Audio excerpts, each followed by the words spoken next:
നിങ്ങളുടെ favourite shows ഇനി ഒരിക്കലും മിസ്സാവില്ല. ഇപ്പോൾ C5 കാണും നിങ്ങളുടെ ഫേവറേറ്റ് ഷോസ് തികച്ചും സൗജന്യമായി. രാധിക ഇവിടുന്ന് പോകണം, അല്ലെങ്കിൽ ഏതെങ്കിലുമൊക്കെ മരണം നമ്മുടെ മുൻപിൽ നടക്കും. നമുക്ക് ജീവിതത്തിൽ ഒരിക്കലും ഓർക്കാനാവാത്ത അവസ്ഥയിലും. എത്ര തന്നെ പറഞ്ഞു മനസ്സിലാക്കിയിട്ടും കാര്യമില്ല. ഒരു മനുഷ്യജീവിയോടുള്ള പരിഗണന നിങ്ങളുടെ മനസ്സിൽ തോന്നുന്നുണ്ടെങ്കിൽ ഇനി എന്നെ ബുദ്ധിമുട്ടിക്കാതിരിക്കുന്ന നല്ലത്.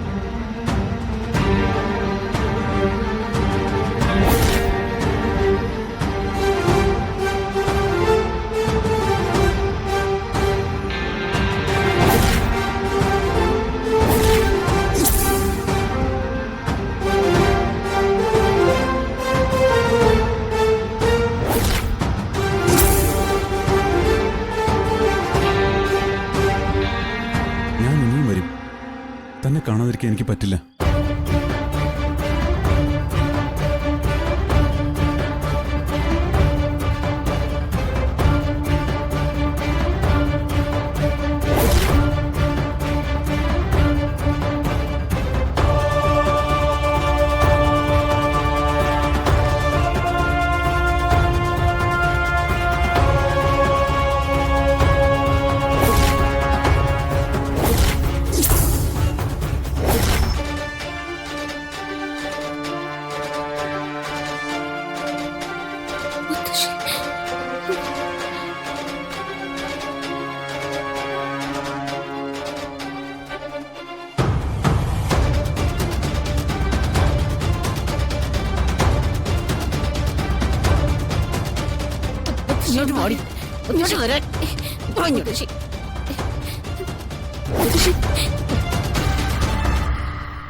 യശോദേ, ഈ വീട്ടിൽ നമ്മൾ അറിയാതെ പാതിരാത്രിയിൽ ആരൊക്കെയാ വന്നു പോകുന്നതെന്ന് ഇവളോടൊന്ന് ചോദിച്ചു നോക്ക്.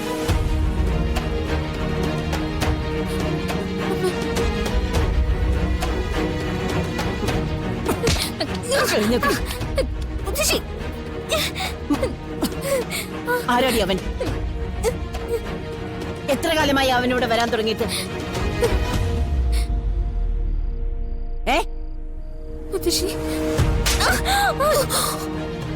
നീ എന്താടി കരുതിയിരിക്കുന്നേ? നീ ഒഴിച്ച് ബാക്കിയുള്ളവരെല്ലാം പൊട്ടന്മാരാണെന്നോ?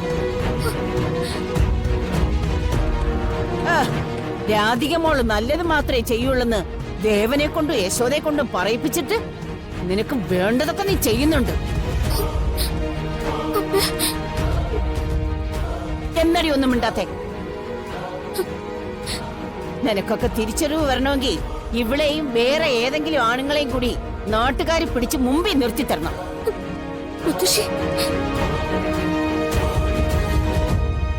അമ്മേ, എന്റെ ഭാഗത്ത് ഒരു തെറ്റുമില്ല. പിന്നെ എന്റെ ഭാഗത്താണോടി തെറ്റ്? പറയടി. നിന്നെ പറഞ്ഞിട്ട് കാര്യമില്ലടി. നിന്നെ പെറ്റിട്ടവളില്ലേ, അവളെ പറയണം.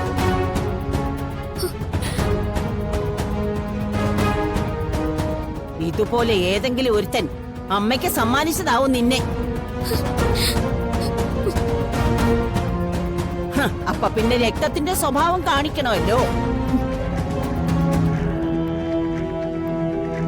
പക്ഷെ അത് ഇവിടെ ഈ കുടുംബത്ത് നടക്കില്ല. യശോദേ, എത്രയും പെട്ടെന്ന് ഈ കുടുംബത്തിൽ നിന്ന് ഇവളെ അടിച്ചിറക്കിയില്ലെങ്കിൽ നീയും ദേവനും ഒക്കെ നാണം കെട്ടി ചാകേണ്ടി വരും. പറഞ്ഞില്ലെന്ന് വേണ്ട.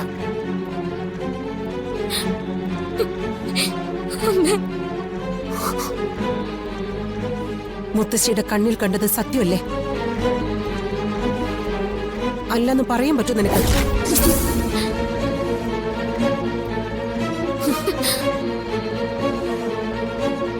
ഇക്കാര്യത്തിൽ അമ്മ പറയുന്നതിന് ഞാൻ എതിർക്കില്ല.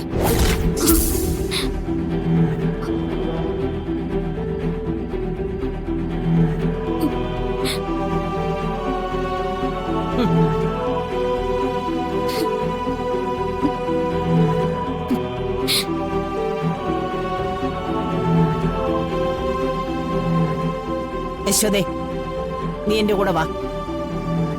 വരാൻ വാ. ഞാൻ ചോദിക്കുന്നതിന് ഭഗവാന്റെ മുമ്പിൽ നിന്ന് സത്യം പറയണം. നിന്റെ മനസ്സിൽ അടങ്ങാതെ കിടക്കുന്ന വിഷമം എന്താ?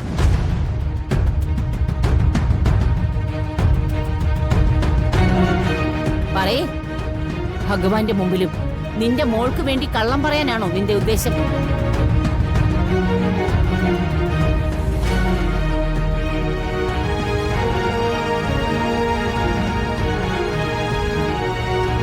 അമ്മേ, ചില കാര്യങ്ങള് എന്നെ കൊണ്ട് സഹിക്കാൻ പറ്റുന്നില്ല.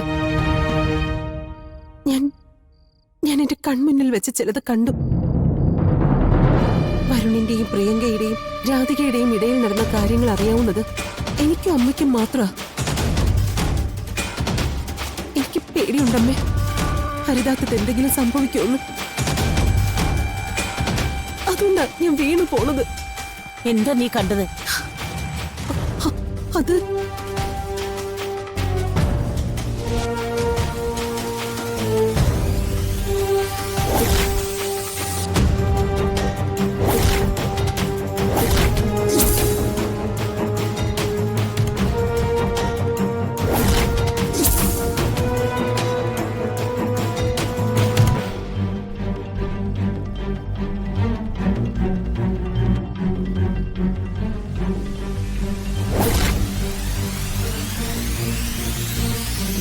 നമ്മൾ ഒന്നിച്ച് പ്രിയങ്ക കണ്ടാലും കാണട്ടെ എന്നങ്ങ് വിചാരിക്കണം. പ്രിയങ്കയല്ല, ഈ ലോകത്ത് ആര് കണ്ടാലും എനിക്കത് പ്രശ്നമല്ല. ഇതെന്റെ അവകാശമാണ്. താലി കിട്ടിയ പെണ്ണിനെ സംരക്ഷിക്കേണ്ടത് ഭർത്താവിന്റെ അവകാശമാണ്.